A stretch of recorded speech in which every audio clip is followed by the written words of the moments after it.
강간하였더라. 아멘. 오늘 창세기의 마지막 본문입니다. 우리 창세기를 처음부터 읽다 보면은 여러 가지 기억에 남는 장면들이 있습니다. 창세기의 시작, 태초에 하나님이 천지를 창조하시니라. 하나님께서는 천지를 창조하시고 보시기에 좋았더라 라고 말씀했습니다. 그리고 사람을 하나님의 형상으로 지으셨는데 죄가 이 땅에 들어오고 나서부터 깨어진 관계가 생겨났습니다. 먼저 하나님과 사람 사이의 관계가 깨지게 되고 또 사람과 사람 사이의 관계가 깨지기 시작이 됩니다. 인류의 첫 번째 형제 이야기에서부터 그것이 드러나게 되는데 아담과 하와의 아들 가인과 아벨이 있습니다. 인류의 첫 형제인 그들은 살인이라는 비극을 보여줍니다.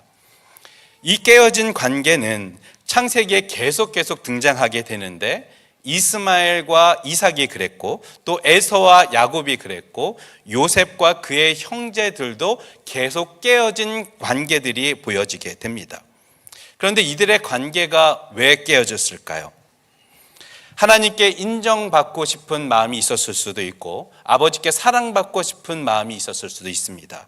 상속받고 싶어서도 축복을 빼앗기지 않으려는 그런 마음 때문에 티격태격 관계가 깨어진 채로 살아갔을 수도 있습니다. 여러 가지 이유가 있지만 창세기 안에 등장하는 많은 깨어진 관계들은 대부분 죄로부터 시작되어서 시기와 비교 그리고 분열로 이어지게 됩니다. 그러다 보면은 이제 나만 당하고 살 수는 없지, 언젠가는 갚아줘야지 복수하고 갈등이 깊어지고 그 관계들이 와르르 무너지게 되는 것을 보여집니다. 그런데 여러분, 이렇게 사는 것이 우리 인생의 목적일까요?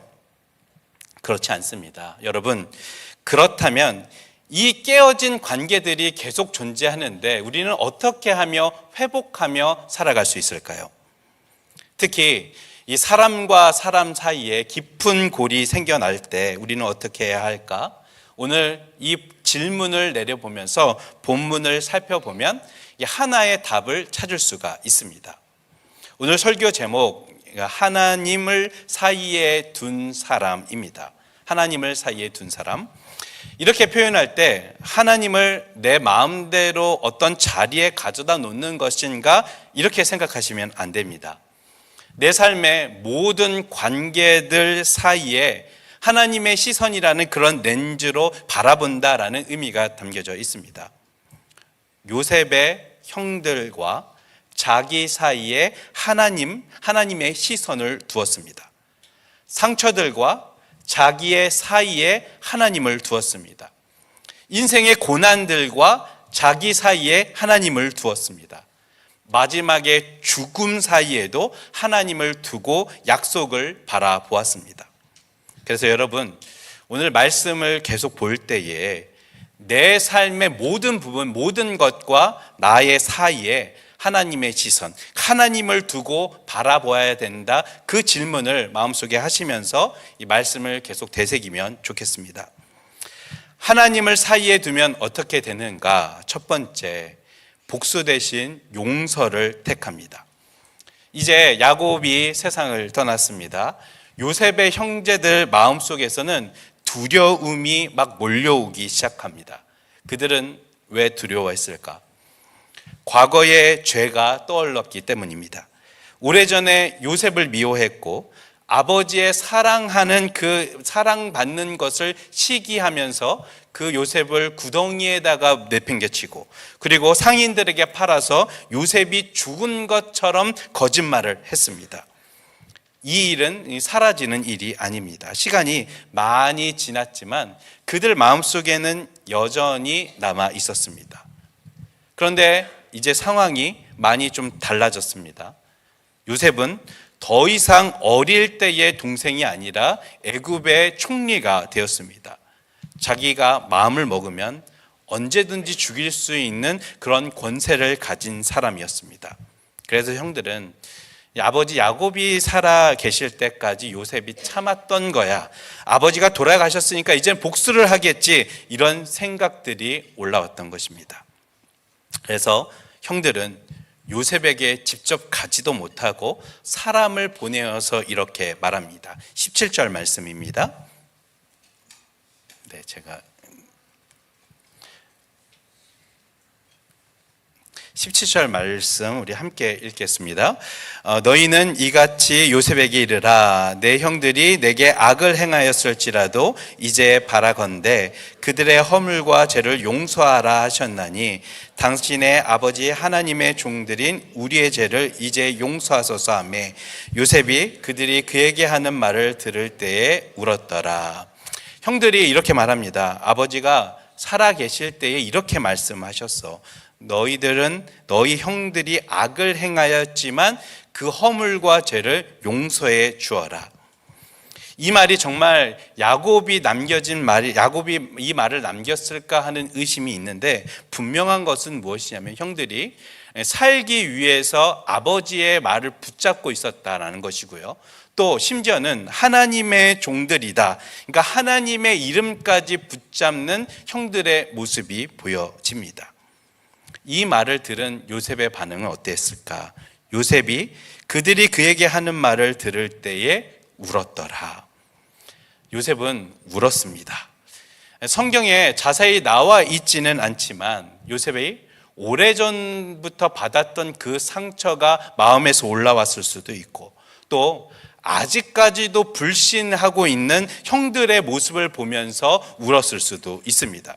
그런데 여러분, 요셉의 눈물이 의미하는 바가 무엇인지 그 다음 절에 나오는 요셉의 대답을 통해서 우리는 힌트를 얻을 수가 있습니다.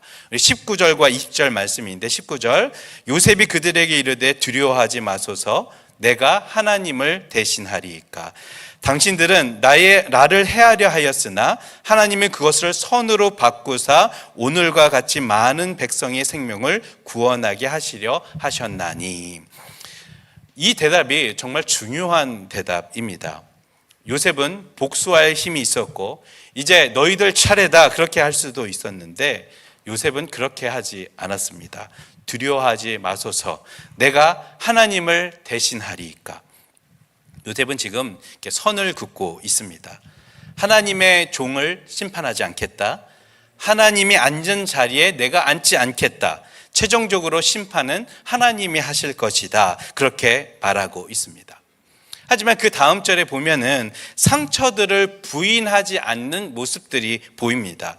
형들의 죄가 정말 가볍지 않고 없었던 것이 되는 것이 아니기 때문에 나를 지금 해하려 하고 있다라고 말하고 있습니다. 그런데 거기에서 끝나는 것이 아니라 요셉의 믿음이 그 다음 구절에 강하게 드러납니다. 정리하자면 악한 모습을 보았지만 그 속에서 일하시는 하나님을 보았다라고 말하고 있습니다. 저는 이 장면을 보면서 요셉의 마음에 도대체 어떤 마음이 있었기 때문에 이렇게 할 수 있었을까 생각해 보았습니다.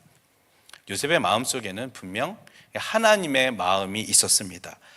형들과 자기 사이에 하나님이 계셨고 상처와 자기 사이에 하나님이 분명히 계셨습니다. 고통스러운 과거와 현재 사이에 하나님의 계심을 알았고 인생 전체의 그 어떤 것들과 자기 사이에 하나님이 계심을 알았습니다. 그래서 요셉은 이 사람의 악을 보면서도 하나님의 선을 말할 수 있었습니다. 이것이 우리에게 필요한 바로 믿음의 시선입니다. 믿음이란 것이 그저 악한 것을 모른 척하는 것은 믿음이 아닙니다. 믿음은 현실에 있는 그 모습 그대로 받아들이되 그 현실에 계신 하나님을 바라보는 것이 믿음입니다. 사람은 나를 해하려 하였으나 하나님이 그 사이에 계시면 하나님은 그것을 선으로 바꿀 수 있는 분이십니다. 우리는 이런 일상들을 종종 마주합니다. 말 한마디가 우리 마음속 깊이 막 파고들어서 아플 때가 있습니다. 누군가에는 실망하고 또 배신당하기도 하고, 가족 안에서, 또 교회 안에서, 또 직장 사이에서, 또 사람과 사람 사이에서 깊은 골이 생길 때가 있습니다. 근데 그때에 누구 때문에 그렇다, 자꾸 남 탓하면서 정죄하고 복수의 꿈을 꾸게 되는데, 그 상함들 마음 사이에 하나님이 계시지 않는다면 그 인생은 그냥 복수만 하는 인생이 되어버릴 것입니다. 여러분, 그 사이에 하나님이 계셔야만 합니다. 상처 자체는 많이 아플 수 있습니다. 악은 악이고 잘못된 것은 잘못된 것입니다. 그런데 그 사이에 하나님이 계시면 그 아픔을 전혀 다른 의미로 빚어주십니다.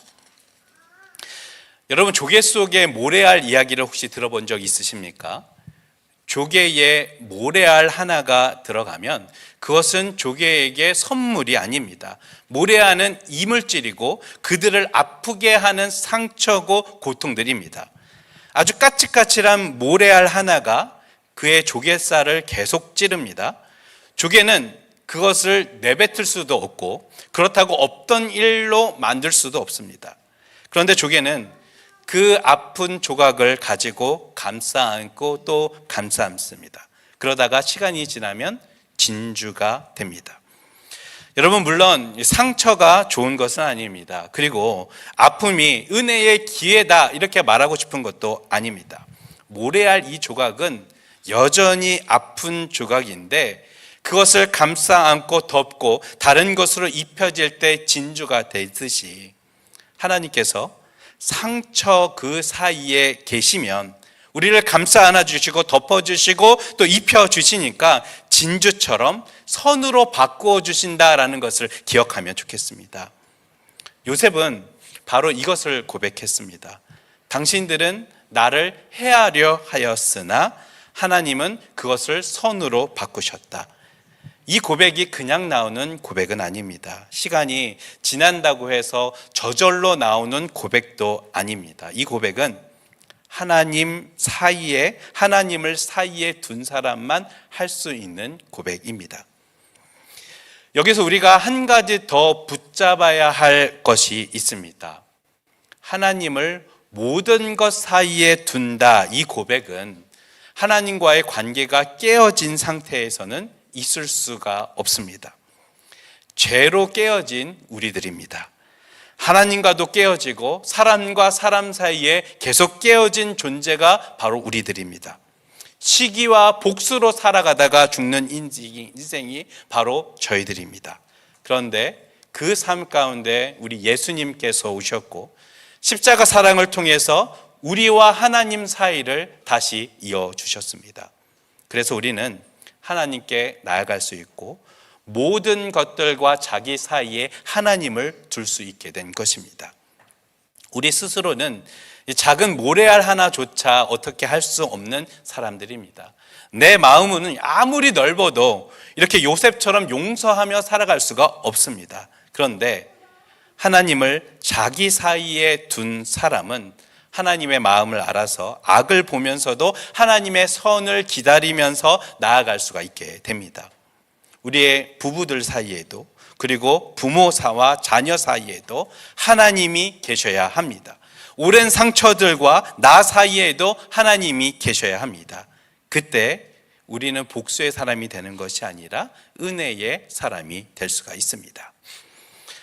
하나님을 사이에 둔 사람 어떻게 되는가? 두 번째, 생존과 그 성공을 넘어서 의미를 발견하게 됩니다. 20절 말씀인데 우리 다 같이 다시 한번 읽어보겠습니다. 시작. 당신들은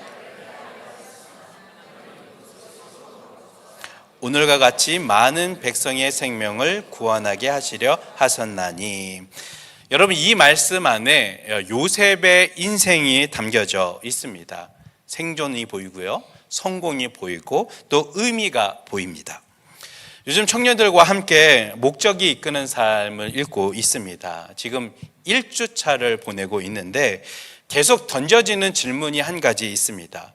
나는 왜 이 세상에 존재하는가? 내 삶은 무엇을 위해서 있는가? 이 질문입니다. 그런데 이 질문을 받아들이기가 좀 쉽지가 않습니다. 책은 잘 읽고 있고 문장을 계속 보면서 고개를 끄덕끄덕이고 있지만 그것을 내 삶에 가져와서 좀 연결되어 생각해 보면 대답이 쉽게 되지가 않습니다. 왜냐하면 우리는 인생의 목적을 찾기보다는 눈앞에 닥쳐진 일들을 해결하며 살기에 너무 바쁘기 때문입니다. 렌트비 걱정을 하고 사람과 사람 사이의 관계 걱정하고 청년들은 시험 걱정하고 취업 걱정하고 또 앞으로 어떻게 살아야 할지 고민들 때문에 버티며 살아갑니다. 뿐만 아니라 우리가 이민자로 살아가다 보면은 비자 문제도 있고 언어의 문제도 있고 또 문화의 문제도 있고 그리고 외로움이 있습니다. 그렇게 많은 것들을 버티면서 살아가다 보면은 내가 왜 이 세상에 존재하고 있는지 잊어버리고 살아갑니다. 그러다 문득 이런 생각이 찾아옵니다. 내가 이렇게까지 버티는 이유는 뭘까? 지금 내가 무엇을 하고 있는 걸까? 많은 분들이 하루하루를 살아가면서 오늘을 넘기고 이번 주를 버티고 한 텀을 지나가고 있습니다. 그런데 이상하게 이렇게 한 텀 하나하나 넘어가면 끝이 나야 되는데 또 다른 문제가 우리를 찾아와서 괴롭힙니다. 한 고비 넘으면 또 그 다음 고비를 만납니다. 그러다 보면은 어느 순간에 우리는 길을 잃어버린 것 같고 목적을 알지 못하는 새 그냥 우왕좌왕하는 나를 발견하게 됩니다. 요셉의 인생도 이런 생존의 시간들이 그에게 있었습니다. 구덩이에 던져지고 노예가 되고 팔려가고 그리고 감옥에 갇힌 그런 인생을 살아가면서 생존을 버텨내야 했습니다.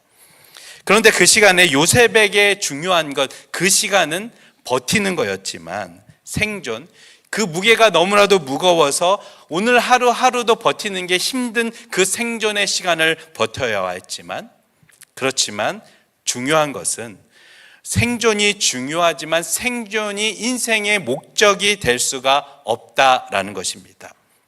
생존만 바라보는 인생은 늘 쫓기고 불안하고 문제를 만날 때마다 그것에 끌려가게 됩니다. 여러분, 하나님께서는 생존, 서바이벌 하는 인생으로 우리를 부르셨겠습니까? 아닙니다. 그렇다면 성공일까요?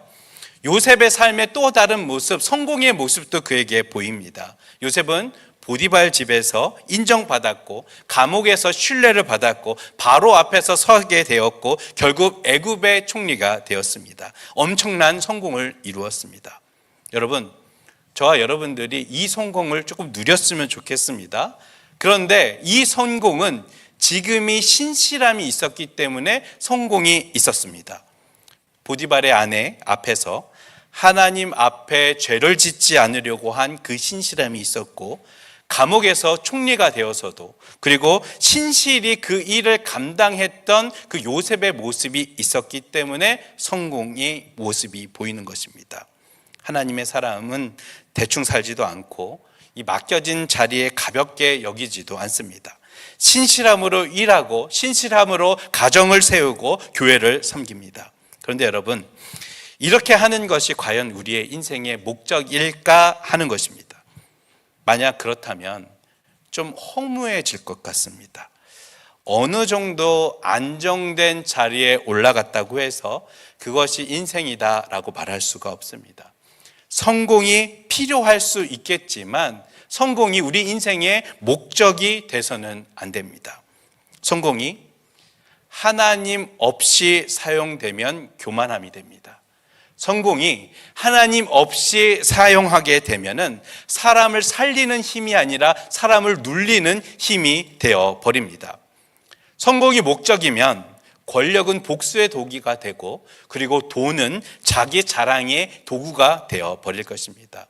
그런데 요셉은 그렇게 살지가 않았습니다. 요셉은 생존했고 성공했고 근데 그것이 끝이 아니라 의미의 자리로 요셉은 나아갔습니다.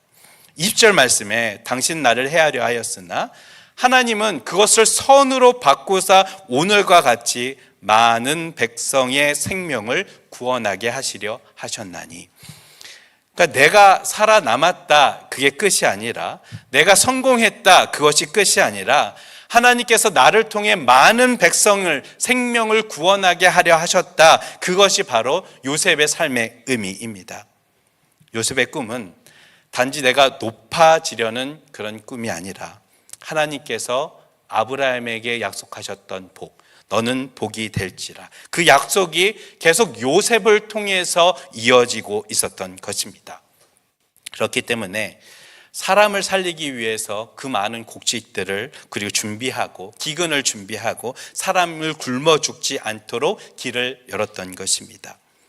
요셉의 자리는 단순히 성공의 자리가 아니라 사람을 살리는 그런 의미의 자리였습니다.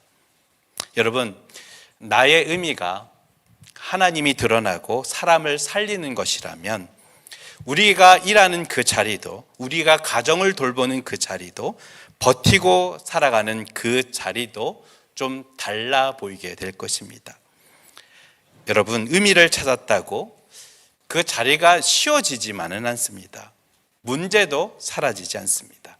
하지만 그 자리에 의미가 생기면 우리는 큰 시각으로 선을 이루시는 하나님의 모습을 보게 될 것입니다. 꿀벌이 이곳에서 옆으로 이렇게 지나가는데 꿀벌이 왜 지나다닐까? 자기의 배를 채우기 위해서 다닙니다. 꿀벌은 자기가 꽃가루를 묻혀서 이쪽으로 가서 꽃가루를 옮겨서 식물이 수정이 되는 것, 그런 거 모릅니다. 그저 자기 배를 채우는 생존을 위해서 날아다닙니다. 그렇게 생존을 하다가 어느 날 꿀을 많이 먹는 날에는 성공했다 할 수가 있습니다. 그런데 여러분, 꿀벌이 집단으로 파업을 하게 되면 어떻게 될까? 생태계에 엄청난 문제가 생기게 됩니다. 꿀벌은 생태계에 엄청 중요한 의미를 감당하고 있는지 전혀 모릅니다.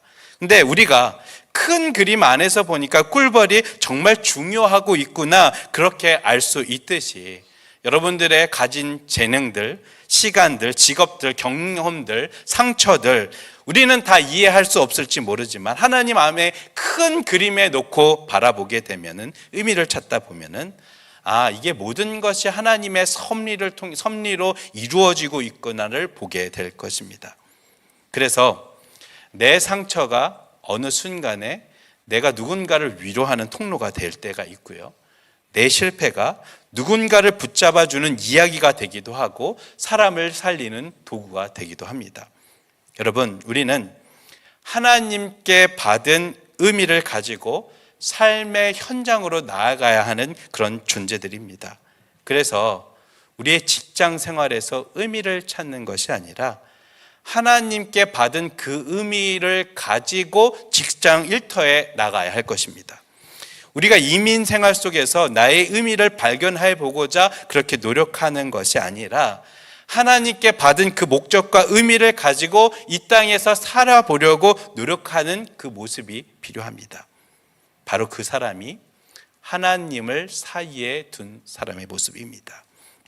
혹시라도 내가 여기서 얼마나 버틸 수 있을까, 그렇게 고민이 되어지십니까?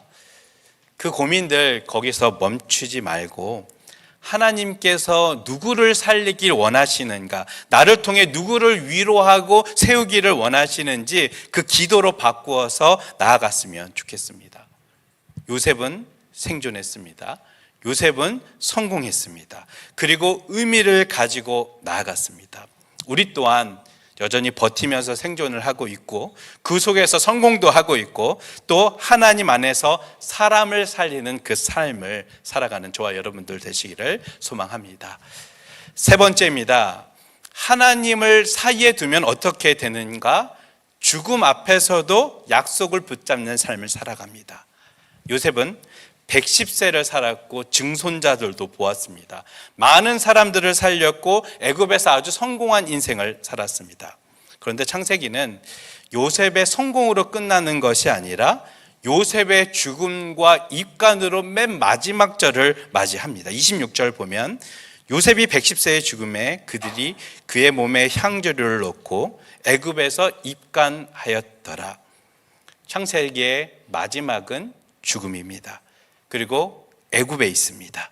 그런데 이것은 절망할 수 있는 그런 죽음이 아니라 바로 앞절에서 요셉이 이렇게 고백하고 있기 때문에 절망이 아니라 희망이 됩니다.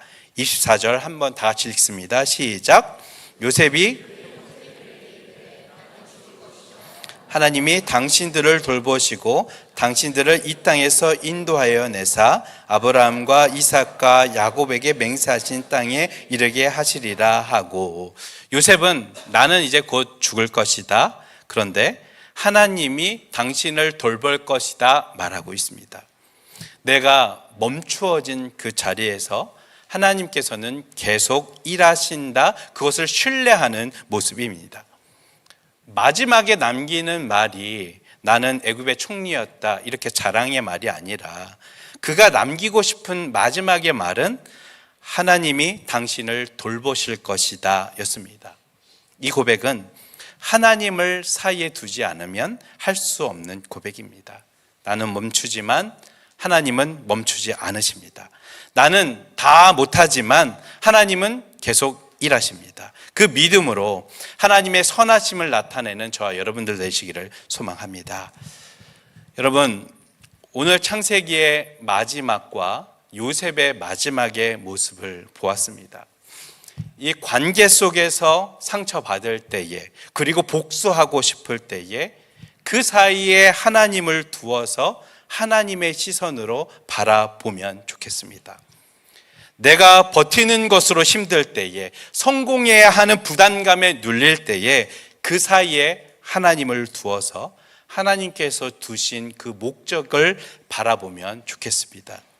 내가 할 수 없는 마지막 때에 다가올 때에 그 사이에 하나님을 두어서 하나님이 계속 일하시는 그 일하시는 모습을 바라보면 좋겠습니다. 내 인생의 모든 순간들 사이에, 여러분들 내 인생의 모든 순간순간 사이에 하나님을 두고 계십니까? 그 하나님을 붙들고 나아가는 저와 여러분들 되시기를 소망합니다. 우리 이 시간에 찬양하고 기도하기를 원합니다. 이 세상을 살아가는 동안에 나의 힘을 의지할 수 없으니 기도하고 낙심하지 말 것은 주께서 참 소망이 되심이라.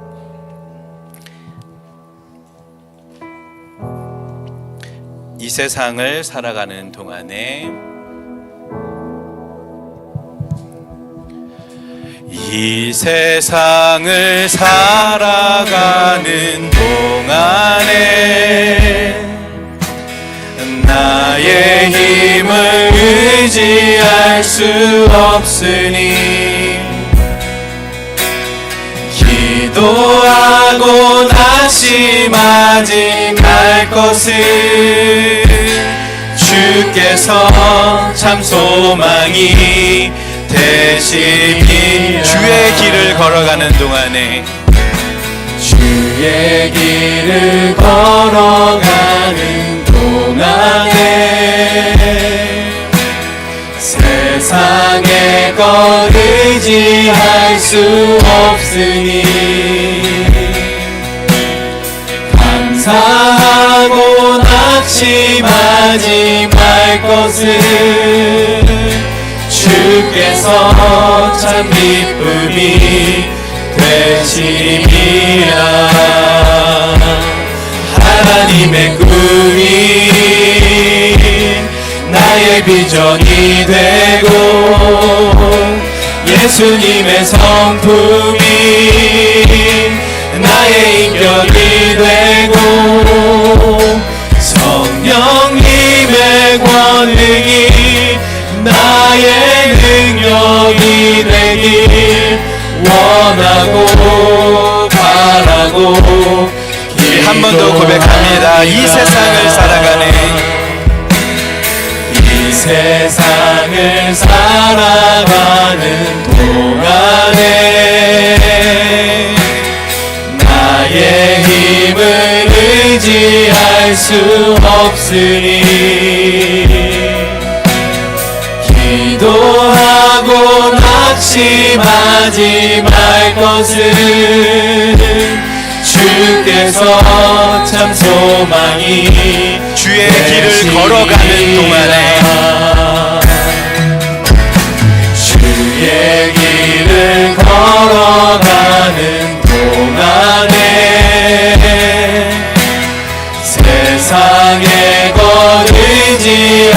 수 없으니 감사하고 낙심하지 말 것을 주께서 참 기쁨이 되시리라. 하나님의 꿈이 나의 비전이 되고 예수님의 성품이 나의 인격이 되고 성령님의 권능이 나의 능력이 되길 원하고 바라고 하나님의 꿈이 나의 비전이 되고 하나님의 꿈이 나의 비전이 되고 예수님의 성품이 나의 인격이 되고 성령님의 권능이 나의 능력이 되길 원하고 바라고 기도합니다. 우리 시간에 주신 말씀 기억하면서 기도하겠습니다. 하나님, 모든 관계와 사건들 그 사이에 하나님을 두어서 하나님의 시선으로 삶을 바라볼 수 있도록 주님 인도하여 주옵소서. 우리 말씀 기억하며 기도하며 나아갑니다. 기도하겠습니다. 사랑의 아버지 하나님, 아버지 하나님 말씀을 통해서 우리의 삶을 돌아보게 하여 주시니 아버지 하나님 감사합니다. 아버지 하나님, 저희들은 사람의 말 때문에 아버지 상처받고 또 관계들의 문제들 때문에 아버지 답답하며 살아가는 저희들입니다. 아버지, 때로는 우리의 마음속에 아버지 복수의 마음을 품을 때도 있고 아버지 하나님 또한 그 어지러운 그런 상황에서 기쁜 한숨 내쉬며 살아갈 때가 주님 있습니다. 그러나 아버지 하나님, 오늘 말씀을 통하여서 모든 관계 속에서 하나님을 두고 하나님의 마음을 느끼기를 소망하오니 아버지 하나님, 하나님의 마음을 깨닫게 인도하여 주옵소서. 나의 상처들, 나의 상황들, 나의 모든 환경들을 아버지 들어주시는 하나님을 깨달아 할 수 있도록 인도하시고 아버지 손으로 바꿔주시는 아버지 하나님을 신뢰하며 나아가는 죄들 낼 수 있도록 하나님 인도하여 주옵소서. 하나님의 선하심을 기다리는 믿음 저희에게 허락하여 주시옵소서. 아버지 하나님, 저희들 아버지 생존하느라 지친 삶을 살아가고 있습니다. 버티고 버티느라 너무 힘겹지만 아버지 생존으로 끝나는 인생이 되지 않도록 주님 인도하여 주옵소서. 아버지 하나님의 의미를 바라보며 살아가기를 원합니다. 아버지, 나의 성공 또한 아버지 허락하여 주시고 그 성공만 붙잡는 것이 아니라 아버지 하나님의 계획과 의미를 발견하며 나아가는 삶을 살아갈 수 있도록 주님 인도하여 주옵소서. 제가 다 알지 못해도 하나님을 다 알고 계심을 믿습니다. 하나님, 일하고 계심을 신뢰하며 나아가오니 하나님, 나의 그 사이사이에 찾아와 주셔서 선하고 바른 길로 저희들을 이끌어 주시옵소서. 주님 감사합니다. 사랑의 아버지 하나님, 제 삶의 모든 사이사이에 주님이 계셨으면 좋겠습니다. 사람과 사람 사이에 주님이 계셔주시고 상처와 제 마음 사이에 주님이 계셔주시고 생존과 성공 사이에도 주님께서 계셔주시기를 간절히 소망합니다. 마지막 죽음 앞에서도 주님의 약속을 붙들고 나아가기를 소망하오니 하나님, 우리의 삶에 하나님의 선하심을 나타내 주시옵소서. 하나님 찬양합니다. 저희의 삶을 통해 하나님을 높이는 삶을 살게 하여 주시고 저를 통해 사람을 살리려는 그 의미를 깊게 깨달아 알 수 있도록 인도하여 주옵소서. 나는 다 알지 못하지만 하나님의 선하심을 바라보고 나아갑니다. 내 삶의 모든 사이사이에 하나님이 계심을 믿사오니 하나님 늘 함께하여 주옵소서.